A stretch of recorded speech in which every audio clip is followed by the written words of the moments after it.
We have the latest on CM Punk's possible WWE return and possible AEW lawsuit. Plus, we have an update on Jade Cargill's WWE status, and an NXT star is making their main roster debut. It's all in the Cultaholic wrestling news right now. Punk news! Oh, it's been a hot minute. It's literally been a day. It's a whole 2 days. day.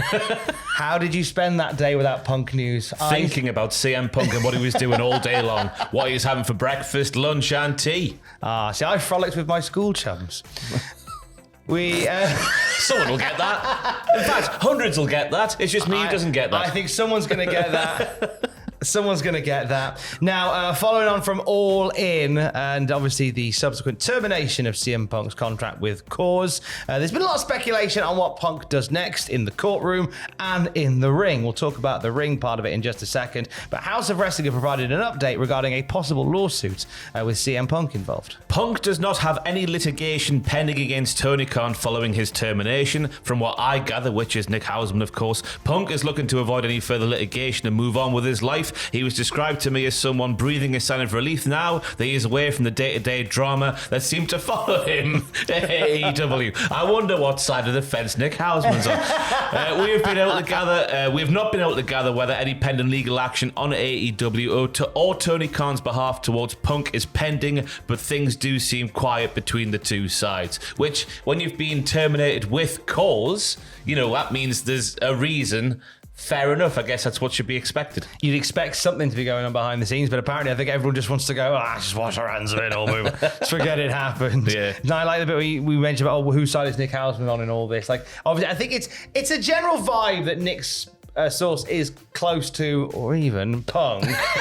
And it kind of leans towards that. However, some of the comments made following this might not suggest so. So Punk was on Cage Fury Fighting Championship over the weekend, and he made a little comment about having to kill some time over the next 2 months. Now, in 2 months, WWE rock into Chicago for Survivor Series, and that adds to some of the speculation about Punk maybe making a WWE return. What have House of Wrestling said about that, Ross? I've yet to meet someone in WWE or with knowledge of the situation who has ruled it out that is CM Punk going to the World Wrestling Entertainments. One WWE source I spoke to noted that the buzz internally about Punk as a potential free agent is not there like it was when Cody Rhodes was rumoured to be on the market at the beginning of 2022. Another source told me that while there could be interest, timing is everything in the pro wrestling business, and at the moment, WWE's product is hot and not necessarily in need of a big name signing. We've just had Nia Jax, we don't need CM Punk. We're sorted. That's too much good vegetables in the broth. I don't know what I'm Look trying to in say. my eyes, what do you see?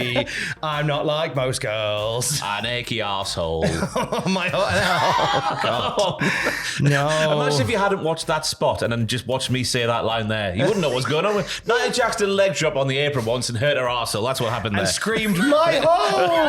And made that funny face. Yes, exactly. That's what God happened. love her. Anyway, we continue. With that said, multiple sources made it clear to me that they saw WWE and Punk working together as a possibility if good business can be done, especially with the WWE and UFC merger to form TKO Group Holdings. The new publicly traded company will be looking for more ways to appease stockholders, whom it ultimately answers to. So what they're suggesting there is, if the stockholders and the shareholders would be titillated by a CM Punk return, who's to say that it wouldn't happen? Yeah, and fans would be titillated as well. I'd be titillated. I'd be milking my own tits if CM Punk came back. Because, what's... Quote that!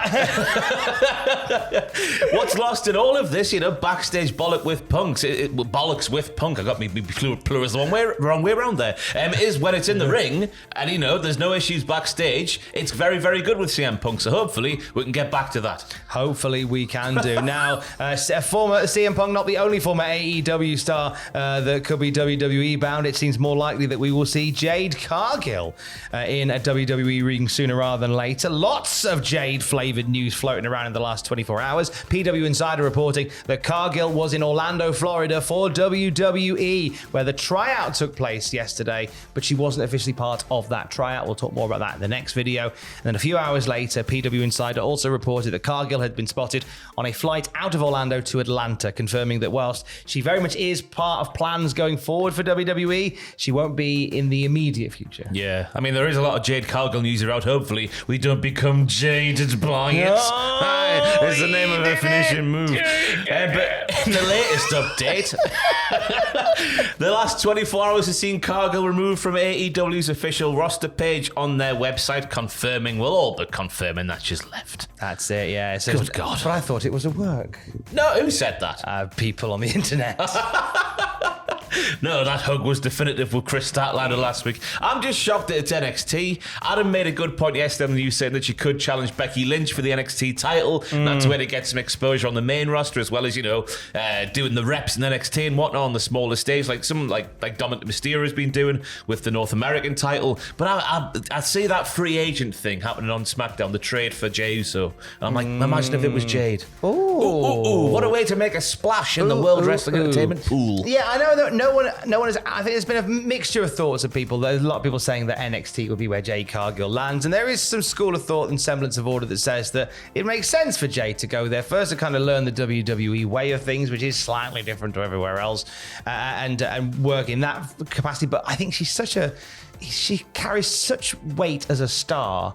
You wanted to get her on your main show immediately. Exactly. You almost want her in the crowd on Raw and SmackDown, sort of way, almost MVP style. Yeah. When MVP made his debut, where he's like, hey, I'm a hot free agent, I don't know where I'm going to go yet. You want to tease that a little bit. And give her an inflatable tunnel to walk through. Obviously, give her an inflatable tunnel. Because that's the thing, obviously wrestling, the wrestler, AJ Styles once said the wrestler moves are easy. And I'm not saying that they are easy, but that thing that she has the X Factor, not the X-Pac and your A-Train and all that sort of stuff. She has the X Factor, which you can't teach.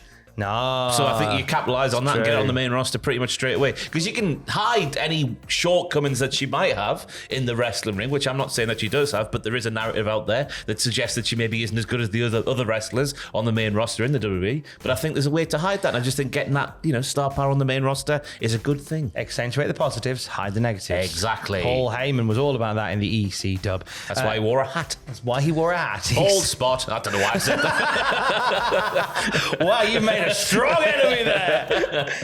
Next week on Raw, we won't be getting Jade Cargill. We might do, but we certainly are getting 2 title matches on Raw next week. Yes, as we go round and round in circles, Kevin Owens and Sami Zayn will challenge the Judgment Day for the tag team titles because obviously the Judgment Day last night on Raw, we're still trying to recruit Jey Uso, and we're still not quite sure what's going to happen. For sure, he might. Well, Cody's kind of teasing and stirring the pot a bit about like maybe Rhea Ripley and Jey Uso running off together in the sunset. Well, Jey was interested last week when he heard that Rhea was interested in him. As he should be. Ooh. Good morning, mother. Up the mother. I would die if Cody Rhodes dyed his hair black and joined the Judgment Day off the back of all this. Imagine. That'd be so good. Absolutely. So, right, we've all got new suits now. Like, you'd be like Buzz Killington joining the Judgment Day. As much as I love the bones off of Cody Rhodes, that's such a hilarious fit. But with all that happening last night and Jey seemingly saying no in the form of multiple super kicks, we're getting Judgment Day versus Owens and Zayn next week. Also, Dominic Mysterio putting the North American title up against Dragon Lee from NXT. Oui. As the French would say, which he is not. But yeah, Dragon Lee, he got screwed by Dominic Mysterio a couple of weeks ago on NXT when Dominic was the special guest referee in his match against a man that I forgot as I'm sat here right now because I've got the memory of a fish. Anyway, he's lying on his feet, he's going to the main roster, and he's getting a North American title shot. Yeah, so this will be the main roster debut of Dragon Lee in ring, which is a great chance to showcase how flipping good he is. His Liger Bomb, I don't know what he calls it specifically because once again my memory is that of a goldfish, but it is an incredible manoeuvre. It looks nice, doesn't it? Yeah. It's got a nice whip to it. A nice bit of swaz. Je ne sais quoi. He'll be swazzing all over a Monday Night Raw ring next week with Dragon Lee when he faces Dominic Mysterio. I want to end on this because, geez, if you only watch one wrestling match today, if you only watch one match, please watch what DDT Pro did the other day. They had the first ever pro wrestling match between Minoru Suzuki and DDT Pro president Sanshiro Takagi. First match that ever took place on a bullet train. Which means it lasted about 3 seconds because the bullet train, as we all know, goes meow and then it's over. Well, that's the best thing because it went over many stops. So it went about 40 minutes. On this carriage of the bullet train, they're fighting. It's a proper wrestling match with holds and maneuvers and all of that, and a flipping guest appearance by Kenta Kobashi dressed as a train conductor. Wrestling is better than the things you like. It's great. I love that so much. Yeah, that's what we need, and more like Western wrestling as well. More wrestling outside of wrestling rings. Absolutely. Get it in the ball pit. I'm trying to think of Crash Holly, what he did back in the day. You know what I'm trying to say? Powers get a North wrestling match on the Tinyware Metro. Book it, you cowards. That would not end well. Oh, it wouldn't. Would it? Arrests everywhere. Would not. Get off the Metro now! If you know, you know. Wrestling's great when it's bollocks, isn't it? Yeah. Oh, I love it. Of course I it love is. it. Watch that at some point. And for the latest wrestling news throughout the day, you can check out cultaholic.com. Choo choo. Love you, bye. Hold and give tonight for the Newcastle versus AC Milan game. I also forgot Tom. That's fine. That's fine. Newcastle AC Milan tonight. Hold and Give live reactions with Ross on the YouTube channel for Hold and Give. I'll get Owen to put the link in the description. Give us a subscribe. Give us a subscribe. Love you. Bye.